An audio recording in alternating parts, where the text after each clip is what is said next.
what are the chances of you not seeing him tomorrow? If man thinks that he's going to die tomorrow, he'll live a better life each day.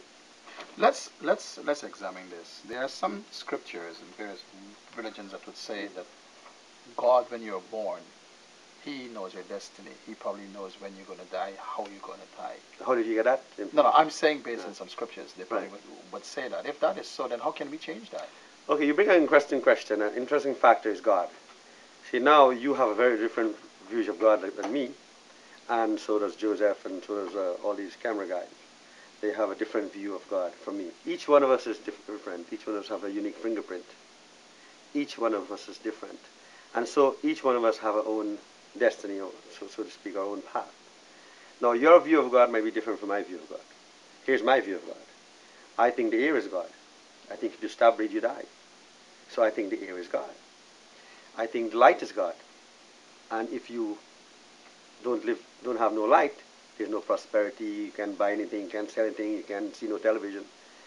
So light is God. And I think that water is God. Without water, you can't live. So in Hinduism, what they did was they decide, okay, the sages, the ancient scientists, decide, okay, we need to let people know what are the basic principles they need to worship. So we have to worship the air, and we call it Hanuman. We have to worship the light, and we call it Lakshmi. And then we have to worship the space, and we call it Vishnu. We have to worship knowledge, and we call it Saraswati. We have to worship water, and we call it Ganga. So what the ancient sages just said, listen, I'm going to put all this in order for our basic human people who doesn't have the knowledge to assimilate it in symbolism. So what they did was they put light and space together, and they call it Lakshmi Narayan. So Vishnu is married to Lakshmi. And Einstein, one of our great scientists, recognized that as equal to mc squared, which is exactly what it is. Light times mass is equal to energy. And he used that formula to create the atomic bomb. So our ancient assimilation of the knowledge is very, very high. That's why we used to see so many Westerners now going to India and writing all these books. Swami, about scientists. I'm curious to know what happened before the age of the sage. What would happen to you talking beginning what happened of the universe? Before then? Before they decided they're going to put this order together and all of that. What happened before that?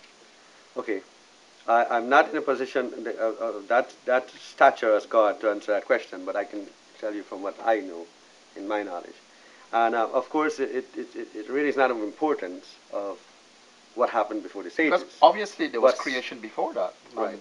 See, now you're going into a very deep scientific question as to whether the Big Bang theory was correct, what the scientists say, or whether God created the universe from a little mass. The Hindu view of the creation of the universe is very, very ancient, very old, and their creation is that everything was enclosed in an egg, just like a chicken egg, and one day it just burst, just like the chicken egg, and the whole universe opened up, and all the solar system and everything. That's the Hindu view of creation, and they're saying that there's no such thing as end of the world.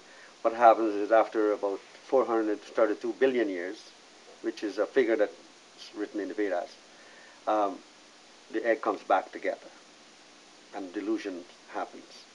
The universe goes into delusion. So the whole idea is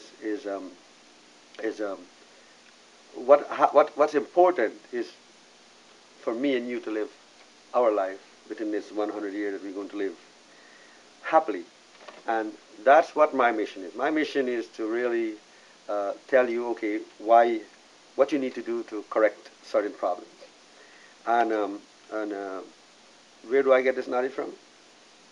From the ancient texts which I have applied. At this moment, I have seen 27,000 people to date. And in that 27,000 people, I've had about 26,000 success in what I'm doing.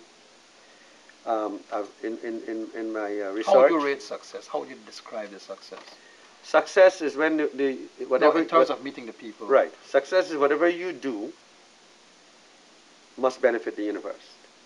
And if it benefits the universe, and if it makes the universe progress, then you know it's successful. For example, a man owning a liquor store sells liquor. So that's to the detriment of the universe. And in our research, we have observed that these people usually experience accidents very early in their life. They experience a lot of problems in their life later with their marriage and so on. Kids are separated because what he has done is detrimental to the universe, because he serves his liquor. The man goes probably beat up his wife or something like that and creates health problems and things like that. So remember, whatever you do must benefit the world. That's how you know that the world is progressing. And that's what the gods, in quotation mark, the elements, need for you to do to progress. They want you to be happy. They want you to be fulfilling and successful, because if you are successful and you're happy, you will have children, good children, who will become doctors, who will cure thousands of people and so on. So there's an eagerness in the universe itself, which is like it's an alive universe, which wants to make you progress as a human. All right, we have to take a short break. We'll be right back after these messages. Stay tuned. Welcome back to Let's Talk. I'm talking to Swami Ramcharan. Swami, during the break we were talking about a question I asked earlier about some religions saying that, and of course basically most religions would say that life and death is in the hands of God. You know, those two things are in the hands of God. And if that is so, there's very little, there's nothing that we can do to change that. Okay, if we were to think like that, then we shouldn't pray. We shouldn't have police.